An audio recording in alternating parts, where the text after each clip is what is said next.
আসসালামু আলাইকুম ওয়া রাহমাতুল্লাহি ওয়া বারাকাতুহু। দেশ এবং প্রবাস থেকে কাছে এবং দূর থেকে যারা ভিডিও দেখতেছেন প্রত্যেককে জানাচ্ছি শুভেচ্ছা ও মোবারকবাদ। আশা করি সকলে ভালো আছেন। সম্মানিত দর্শক শ্রোতা, আজকে আপনাদের মাঝে যে দোয়াটি নিয়ে এসেছি সেই দোয়াটি হলো উযু করার পরে যে দোয়াটি পাঠ করতে হয়। আল্লাহ রাব্বুল আলামিন তার প্রত্যেক বান্দার উপরে, নারী এবং পুরুষ, বালেগ বালেগা প্রত্যেকের উপরে আল্লাহ তাআলা নামাজকে ফরজ করে দিয়েছেন। 5 ওয়াক্ত নামাজ আল্লাহ রাব্বুল আলামিন ফরজ করে দিয়েছেন। যেমনিভাবে আল্লাহ রাব্বুল আলামিন নামাজকে ফরজ দিয়েছেন, নামাজের পূর্বে আল্লাহ তাআলা পবিত্রতা হাসিল করাকেও আদেশ করেছেন। নবী করিম সাল্লাল্লাহু আলাইহি ওয়াসাল্লাম বলেছেন, পরিষ্কার পরিচ্ছন্ন ঈমানের অঙ্গ। এজন্য পরিষ্কার পরিচ্ছন্নতা যদি থাকতে হয় তাহলে আমাদেরকে প্রথমে উযু করতে হবে। আর এই প্রত্যেক 5 ওয়াক্ত নামাজের পূর্বে আমাদেরকে উযু করতে হয়। আমরা দেখি অনেক ভাইরা উযু করার পরে তারা হেঁটে হেঁটে চলে যায়। উযু করার পরে তারা কোনো দোয়া পাঠ করে না, সোজা উঠে মসজিদে চলে যায়। উযু করার সময় বিভিন্ন ধরনের কথাবার্তা বলে। দুনিয়াবী চিন্তা ভাবনা রেখে না এসে উযু করতে এসে কথাবার্তা বলার সময় কথাও বলছে, উযুও করছে, এরপরে আর কোনো দোয়া পাঠ করে না, দৌড়িয়ে তারা চলে যায়। আমার ওই ভাইদেরকে বলবো এবং যারা আপনারা দোয়া পাঠ করেন না তাদেরকেও বলবো যে উযুর পর নির্দিষ্ট যে দোয়াটা আছে সেই দোয়া সম্পর্কে আমরা আপনাদের কাছে একটি হাদিস এবং ওই দোয়াটা আপনাদের কাছে পৌঁছিয়ে দেব। আপনারা এই দোয়াটা মুসলিম শরীফের 234 নম্বর হাদিস, মুসলিম শরীফের 234 নম্বর হাদিসের মধ্যে হযরতে উকবা ইবনে আমির রাদিয়াল্লাহু তাআলা থেকে বর্ণিত। তিনি বলেন, উট দেখভালের দায়িত্ব ছিল আমাদের উপর।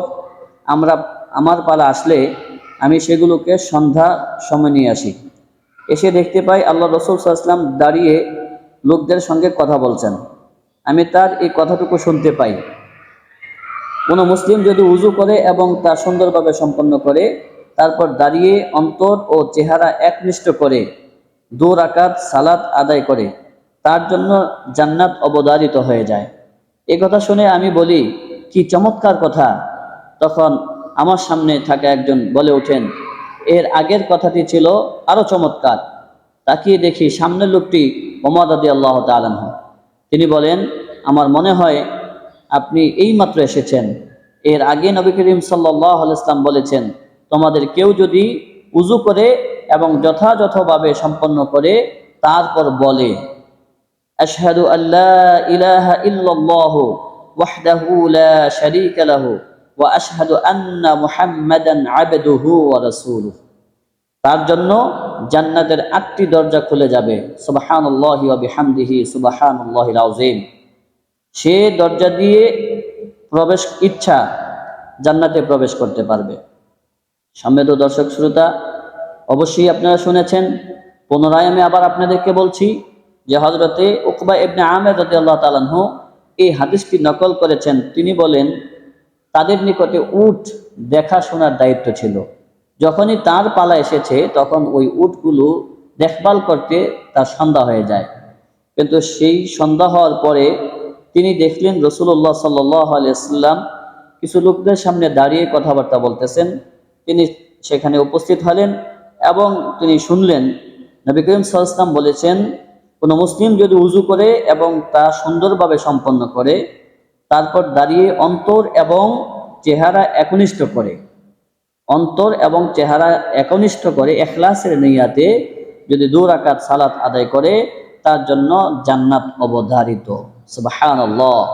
ওই ব্যক্তির জন্য আল্লাহ তাআলা জান্নাত অবধারিত করে দেন। এই কথা শুনে আমি বলি, কি চমৎকার কথা।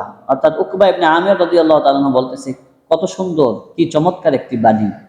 তখন আমার সামনে থাকা একজন বলে ওঠেন, তখন তিনি আওয়াজ শুনতে পাইতেছেন, তার সামনে একজন ব্যক্তি ছিলেন, তিনি বলতেছেন, এর আগের কথাটি ছিল আরো চমৎকার। তার মানে নবী করিম সাল্লাল্লাহু আলাইহি ওয়াসাল্লাম এই কথার আগে যে কথাটি বলেছেন সেটি ছিল আরো চমৎকার। তিনি তখন তাকিয়ে দেখলেন তার সামনে যে ব্যক্তিটি দাঁড়িয়ে রয়েছে তিনি আর কেউ নয়, তিনি হলেন ইসলামের দ্বিতীয় খলিফা হযরতে ওমর ফারুক রাদিয়াল্লাহু তাআলা আনহু। তখন তিনি বলতেছেন, আমার মনে হয় আপনি এইমাত্র এসেছেন। উকবা ইবনে আমির রাদিয়াল্লাহু তাআলা আনহু বললেন, আমি এইমাত্র এসেছি। ওমর রাদিয়াল্লাহু তাআলা আনহু বলতেছেন, এর আগে যে কথাটি নবী করিম সাল্লাল্লাহু আলাইহি ওয়াসাল্লাম বলেছেন সেই কথাটি আরো চমৎকার। তখন তিনি শুনতে পাইলেন সেই কথাটি হলো, নবী করিম সাল্লাল্লাহু আলাইহি ওয়াসাল্লাম বললেন, তোমাদের কেউ যদি উযু করে এবং যথাযথভাবে তা সম্পন্ন করে, অর্থাৎ উযু করার পরে একটি দোয়া পাঠ করে। রাসূলুল্লাহ সাল্লাল্লাহু আলাইহি ওয়াসাল্লাম বললেন, কোন দোয়া? সেই দোয়াটি হলো আশহাদু আল্লা ইলাহা ইল্লাল্লাহ।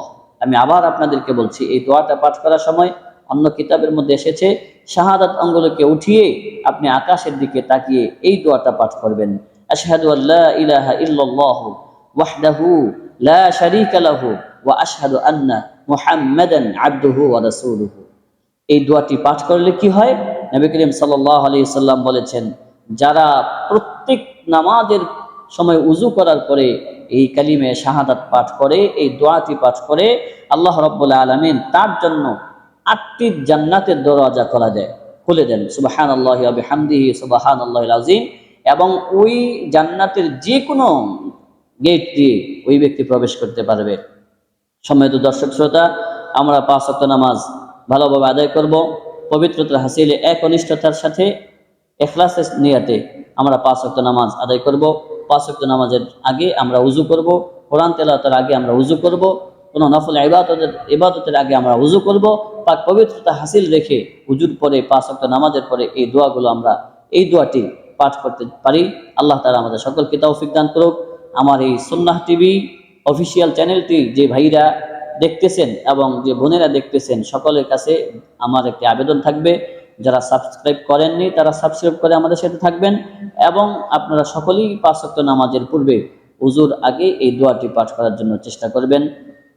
বাংলা নামাজ শিক্ষা বই আছে, সেই নামাজ শিক্ষা বইতেও এই দোয়াগুলো লেখা আছে। আল্লাহ তাআলা আমাদেরকে সঠিক আমল করার তৌফিক দান করুক। আসসালামু আলাইকুম ওয়া রাহমাতুল্লাহি ওয়া বারাকাতুহু।